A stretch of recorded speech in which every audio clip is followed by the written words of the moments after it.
김도영 없으면 기아도 없다.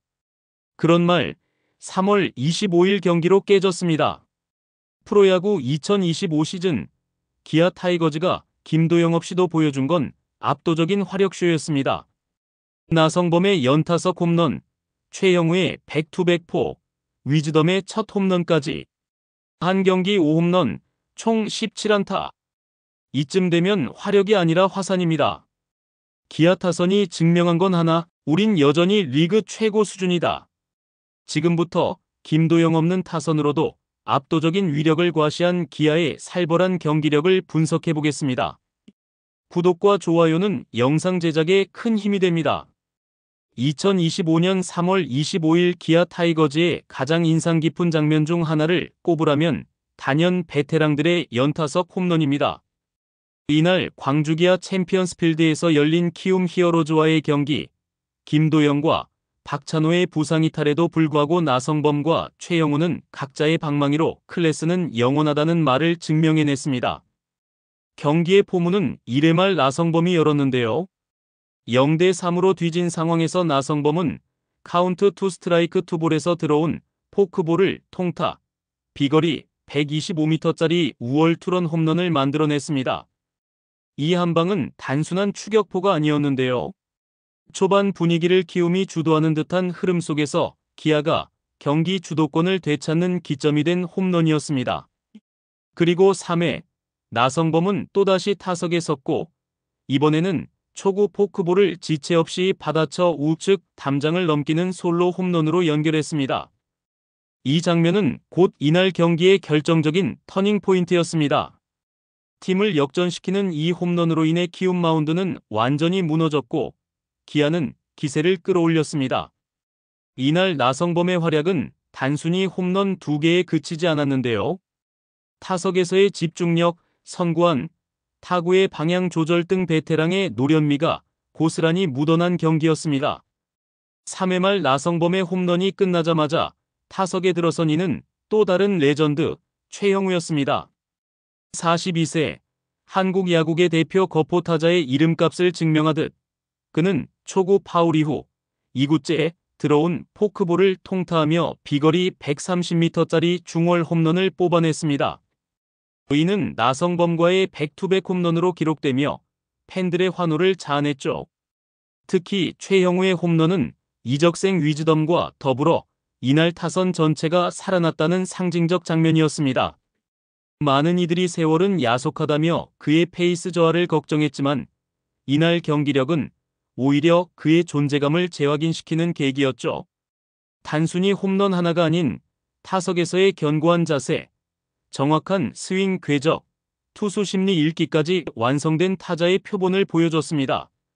이날 경기를 통해 확인할 수 있었던 가장 큰 수확은 단순히 점수 이상의 타선의 안정감과 신뢰였는데요. 기아의 간판타자 김도영이 빠졌다는 변수에도 불구하고 나성범과 최영우가 중심을 잡으니 전체 타선이 따라 움직였습니다. 이우성, 최원준, 위즈덤까지 다양한 타자들이 이날 폭발할 수 있었던 데에는 중심에서 베테랑들이 흐름을 만들어준 영향이 크다고 볼 수 있습니다. 그리고 이는 기아가 단기적인 전력이 아닌 장기적인 강팀으로 재도약할 수 있는 기반이기도 한데요. 젊은 선수들이 아직 불안정할 수 있는 시즌 초반, 베테랑의 리더십과 성적이 버팀목이 된다면 팀은 훨씬 안정된 시즌을 운영할 수 있습니다. 나성범은 이날 4타수 3안타 3타점 1볼넷 2홈런, 최영우는 4타수 2안타 1타점 1볼넷 1홈런. 이 수치는 숫자 이상의 의미를 가집니다. 중심 타선의 안정감이 팀 전체에 어떻게 퍼질 수 있는지를 보여주는 예시이자 타선 구성에 있어 선수 기용에 대한 이범호 감독의 전략이 옳았음을 입증하는 장면이었죠. 결과적으로 이날 경기에서의 나성범과 최영우의 활약은 단순히 홈런을 때렸다는 기록 그 이상인데요. 김도영이라는 리그 최고급 타자가 부상으로 빠진 상황에서도 흔들리지 않는 기아의 전력을 상징적으로 보여준 장면이었습니다. 기아 타이거즈가 자랑하는 막강 타선은 단순히 중심 타자의 홈런포에만 의존하지 않습니다. 1번부터 9번까지 어떤 타순에서도 점수를 만들 수 있는 입체적 구조가 형성되어 있다는 사실을 3월 25일 키움전에서 확실하게 입증했습니다. 1회부터 7회까지 매 이닝마다 득점을 하면서 찬스에 강한 기아 타선의 집중력을 보여주었습니다. 특히 이날 경기에서는 그동안 부진했던 외국인 타자 위즈덤의 첫 홈런포와 멀티안타가 돋보였는데요. 개막 시리즈 내내 8타수 무안타. 팬들 사이에선 이 선수가 정말 메이저리그 출신 맞나? 는 반응도 있었던 위즈덤. 그러나 이날 경기에서 위즈덤은 4회 말 비로소 방망이를 제대로 휘둘렀습니다. 4회 말 2사 2루 상황. 카운트 원볼 투 스트라이크에 불리한 상황에서 143km 직구를 좌측 담장으로 넘기는 투런 홈런을 터뜨리며 존재감을 과시했습니다. 이 한 방은 단순한 데뷔 첫 안타이자 첫 홈런이 아니라 자신이 이 팀에서 어떤 역할을 맡아야 하는지 입증하는 상징적인 장면이었죠. 이범호 감독은 경기 전 인터뷰에서 위즈덤의 시야와 선구안이 굉장히 좋다.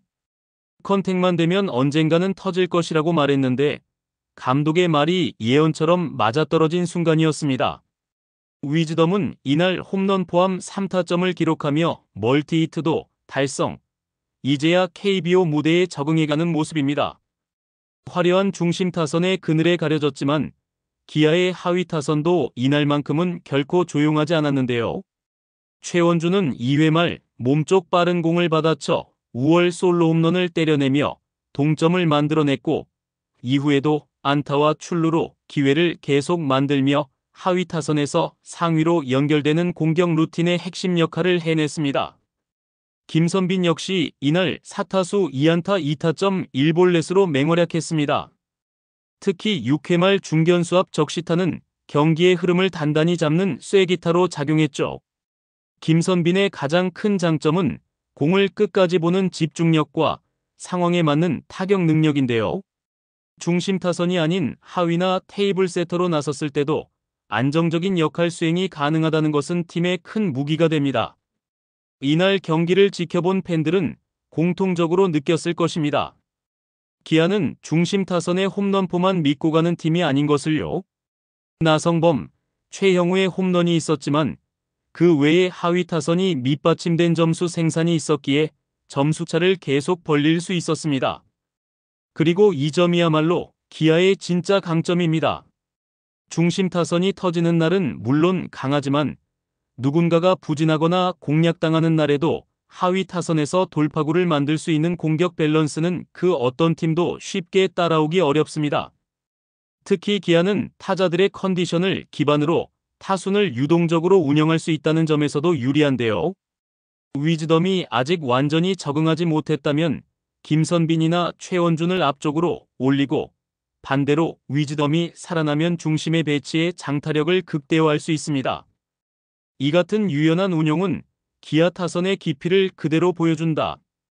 이날 기아는 5개의 홈런을 쏘아 올리며 총 17안타, 11득점을 올렸습니다.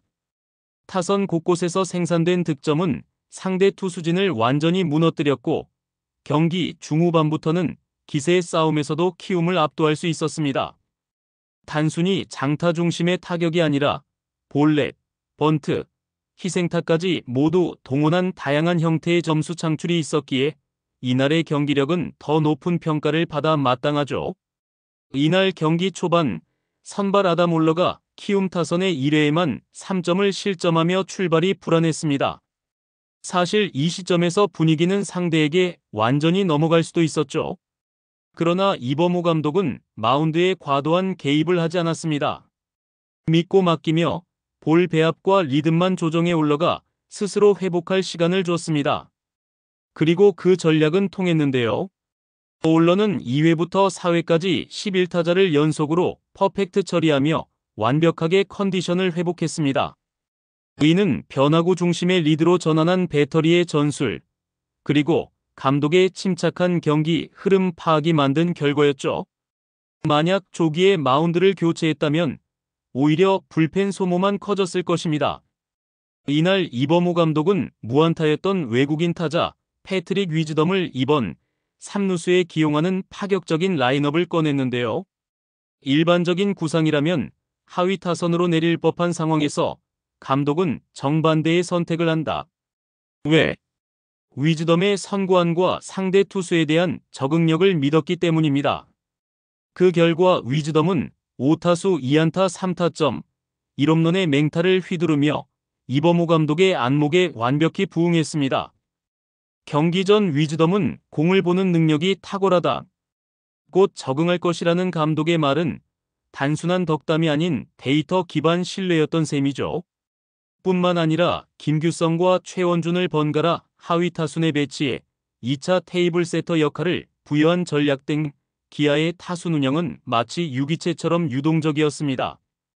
이 같은 전략은 타선의 집중력과 생산성을 높이고 선수들 간의 경쟁과 시너지 효과를 유도하는 데 큰 힘을 발휘하는데요. 결과적으로 기아는 특정 선수를 중심에 놓고 짜인 팀이 아니라 누구든 제 몫을 하는 팀으로 진화하고 있습니다. 이날 경기에서 눈여겨볼 또 다른 부분은 불펜의 연착륙입니다. 올러 이후 마운드를 이어간 이준영, 곽도규, 조상우, 최지민 등은 위기 상황도 있었지만 큰 흔들림 없이 이닝을 소화했습니다. 특히 올 시즌을 앞두고 불펜 구성에 대한 다양한 테스트를 거쳤던 기아는 이제 계산이 되는 불펜진을 구성했다는 평가를 받고 있습니다. 기아는 지난 몇 년간 2군 시스템 강화, 데이터 분석팀 운영 확대, 그리고 코칭 스태프 재편 등을 통해 성장형 팀 시스템을 구축해왔는데요. 특히 퓨처스리그에서의 실전 중심 훈련, 멘탈 트레이닝 도입, 포지션 유연성 확대 전략 등은 지금의 1군 선수단이 위기에 강하고 언제든 교체 가능한 환경을 만든 기반이 되었습니다. 이러한 시스템이 있었기에 김도영이라는 MVP급 자원이 빠졌음에도 팀 전력이 흔들리지 않고 유지되는 것이죠. 과거 같으면 큰 부상 하나로 팀 전체의 분위기가 가라앉을 수 있었겠지만 지금의 기아는 그렇지 않습니다. 이범호 감독의 말대로 누군가 빠지면 다른 누군가가 그 역할을 해내는 팀으로 재편되고 있는 것입니다. 김도영의 부재는 분명 기아의 큰 악재였습니다. 그리고 이번 경기에서도 박찬호의 부상은 분명 팀을 흔들 수 있는 사건이었는데요. 그러나 그 공백조차 느껴지지 않게 만드는 팀의 유연성과 응집력은 진짜 강팀의 면모였습니다. 나성범의 리더십, 최영우의 클러치 능력, 위즈덤의 가능성까지 2025 시즌 기아는 더 넓은 무대에서 더 강하게 뻗어나가고 있습니다. 이 팀이 어떤 피날레를 보여줄지 기대하지 않을 수 없습니다. 여러분은 어떻게 생각하시는가요? 댓글로 의견 남겨주세요. 구독과 좋아요도 꼭 부탁드립니다. 시청해주셔서 감사합니다.